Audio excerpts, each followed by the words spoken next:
दोस्तों price action series में ये हमारा 11 नंबर का वीडियो है। इस वीडियो से पहले हम बेसिक प्राइस एक्शन में कैंडलस्टिक पैटर्न और सपोर्ट एंड रेजिस्टेंस को चार्ट के ऊपर किस तरह से लगाते हैं इस चीज को हम बता चुके हैं, लेकिन सपोर्ट एंड रेजिस्टेंस में लोगों के बहुत सारे कंफ्यूजन थे। इसलिए दोस्तों इस वीडियो के अंदर हम उन सारे कंफ्यूजन में से कुछ कॉमन से कंफ्यूजन को पूरी तरह क्लियर करने की कोशिश करेंगे। तो दोस्तों चलो हम सबसे पहले क्वेश्चन की ओर चलते हैं। अब इस जगह पर दोस्तों हमारे किसी सब्सक्राइबर ने पूछा है कि ट्रेडिंग व्यू के अंदर रेक्टेंगल को किस तरह ड्रॉ करते हैं। अब दोस्तों ट्रेडिंग व्यू के अंदर किसी भी चार्ट को ओपन करने के बाद इस साइड आपको टूल्स का पैनल दिखाई देता है। अब पैनल के अंदर 6 नंबर पर जियोमेट्रिक शेप का ऑप्शन दिया है जो एक ब्रश की तरह है। अब दोस्तों इसके ऊपर क्लिक करने पर इस प्रकार का मेन्यू ओपन हो जाता है। इस मेन्यू के अंदर आपको इस रेक्टेंगल को सिलेक्ट करके आप चार्ट के ऊपर इसको किसी भी जगह पर लगा सकते हैं। अब दोस्तों अगला क्वेश्चन देखते हैं, कितनी टाइम फ्रेम के अंदर सपोर्ट एंड रेजिस्टेंस लेवल को चार्ट के ऊपर लगाना चाहिए। तो दोस्तों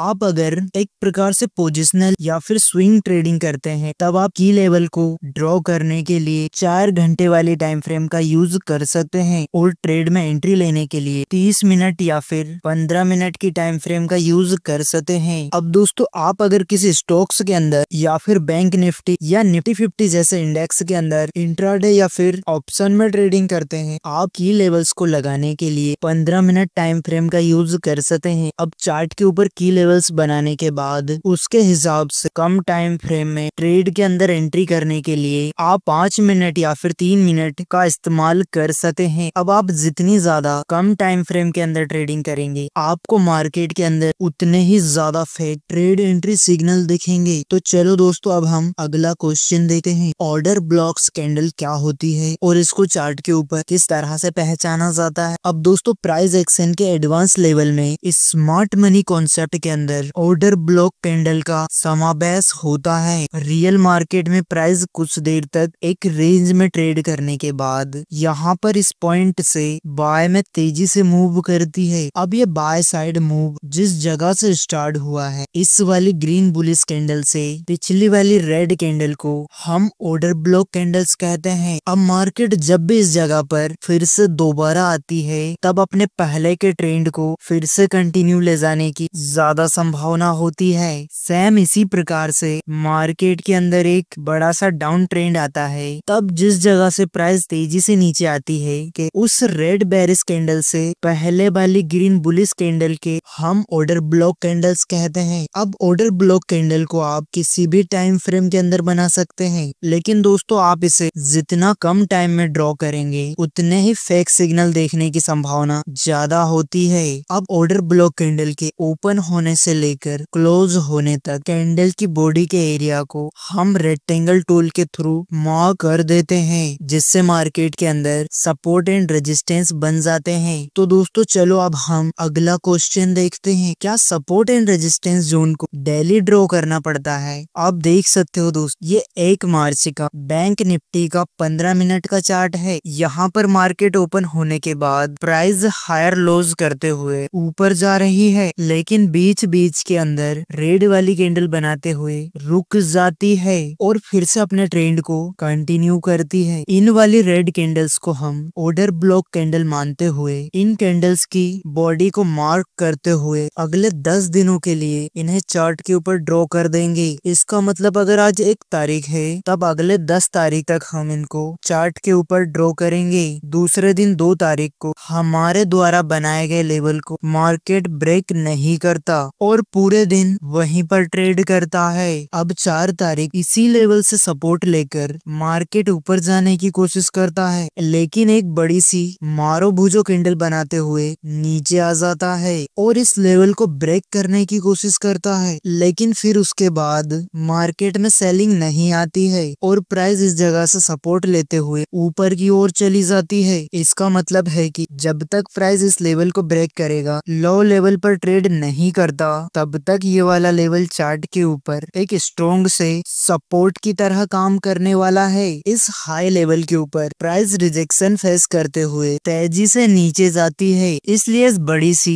मारो भुजो कैंडल की पहली ग्रीन कैंडल को बेरिश ऑर्डर ब्लॉक कैंडल मानते हुए इस कैंडल के ओपन या क्लोज से एक प्रकार के रेक्टेंगल रेजिस्टेंस को ड्रॉ कर देंगे। अब मार्केट आज के दिन इसको 2 बार ब्रेक करने की कोशिश करता है लेकिन फेल हो जाता है। अब अगले दिन मार्केट सपोर्ट लेवल के पास ओपन होते फिर से इसको ब्रेक करने की कोशिश करती है, लेकिन नीचे बायर्स मार्केट में एंट्री बनाते हुए प्राइस को ऊपर की ओर ले जाते हैं और साथ में ही मार्केट इस जगह पर हायर्स और लो का फॉर्मेशन बना रहा है। इसका मतलब ये है कि बायर्स इस जगह पर एंट्री करने में इंटरेस्टेड हैं और इसके कारण मार्केट के अंदर बाइंग में प्रेशर बढ़ जाता है और मार्केट इस रेजिस्टेंस को ब्रेक करते हुए ऊपर की ओर चली जाती है। अब दोस्तों इसी चार्ट के ऊपर नेक्स्ट क्वेश्चन है, किसी का सवाल है दोस्तों कि इस जगह पर कौन सा रेजिस्टेंस और कौन सा सपोर्ट जोन कमजोर होता है और कौन सा स्ट्रॉन्ग होता है। अब दोस्तों इस पर हमने एक रेजिस्टेंस जोन बनाया था, लेकिन मार्केट दूसरे दिन गैप अप में ओपन होता है और मार्केट इस रेजिस्टेंस को सपोर्ट की तरह यूज कर रही है। मार्केट 4 बार इस जोन को ब्रेक करने की कोशिश करता है, लेकिन प्राइस जब भी इस जगह पर आती है तब हायर लो करते हुए ऊपर जाती है। इसका मतलब यह है कि इस जोन में बायर्स एक्टिव होकर बाइंग कर रहे हैं, जिससे जब भी मार्केट इस जोन पर आती है तब बिना रुके ये ऊपर चली जाती है, जिस वजह से इस जोन को हम एक स्ट्रॉन्ग सा सपोर्ट जोन मानेंगे। लेकिन दोस्तों ऊपर की ओर हमने जो रेजिस्टेंस लेवल बनाया था उस जगह पर जैसे ही मार्केट आती है तो सेलर्स उसे नीचे लाने की कोशिश करते हैं, लेकिन प्राइस अपने पुराने लो को ब्रेक नहीं दे पाती है। इसका ये मतलब है कि यहाँ पर पहले के मुकाबले सेलिंग में प्रेशर कम हो गया है, क्योंकि जब पहली बार प्राइस इस जोन से नीचे आती है तब एक बड़ी सी मारो भुजो कैंडल बनाते हुए एक ही कैंडल के अंदर सपोर्ट के पास पहुंच जाती है। लेकिन दूसरी बार जब प्राइस वापस से इसी जगह पर आती है छोटी सी रेड वाली कैंडल बनाती है। इसका ये मतलब है कि इस जगह पर पहले के मुकाबले बहुत कम सेलर्स हैं जो मार्केट को नीचे ले जाने में इंटरेस्टेड हैं, जिस कारण से दोस्तों ये वाला एक कमजोर सा रेजिस्टेंस जोन बन जाता है। इसलिए दूसरी बार जब मार्केट इस जोन के पास आती है तब इस जगह पर बायर्स के मुकाबले सेलर कम होने से इस रेजिस्टेंस को ब्रेक देते हुए ऊपर की ओर चली जाती है। अब दोस्तों इसका अगला क्वेश्चन देखते हैं, क्या एक बार कोई सपोर्ट या रेजिस्टेंस जोन ब्रेक हो जाने पर क्या हमको उस जोन का इस्तेमाल करना चाहिए? अब दोस्तों ये वाला बैंक निफ्टी का 4 मार्च से लगाकर 6 मार्च तक का 15 मिनट का चार्ट है। इस जगह पर हमने एक रेजिस्टेंस जोन और नीचे एक सपोर्ट जोन बनाया है। अब 5 तारीख के दिन मार्केट में एक बड़ी सी मारो भुजो कैंडल बनती है और इस रेजिस्टेंस को तोड़ते हुए ऊपर की ओर चली जाती है, जिससे इस जोन में